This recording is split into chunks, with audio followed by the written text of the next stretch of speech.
Welcome to Sweet Life Beat Life. We hope this video helps. You start inside Teams, open the team and channel where notes belong. Click the plus icon to add a tab, then pick one note so you keep content in context. Choose an existing notebook or create one for this channel. This decision matters because it controls history and structure. Once done, name the tab clearly and set permissions. Make sure members can edit if collaboration is needed. This links one note directly into the channel, keeping notes discoverable and attached to conversations. Now organize the notebook so it's usable. Set up sections for projects, meetings, or topics to reduce clutter. Add pages inside sections and use subpages for detailed threads.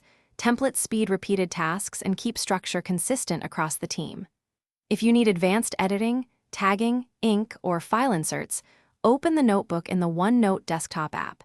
It gives richer tools while Teams maintains the tab. Make sure members know where to add to avoid duplicate pages and to preserve a single source of truth.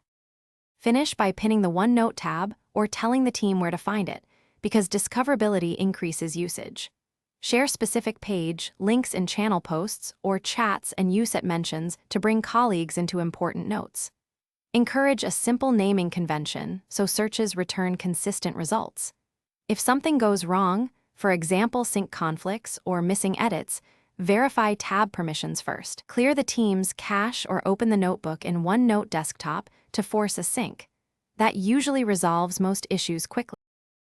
Thanks for watching. Consider subscribing if we helped you.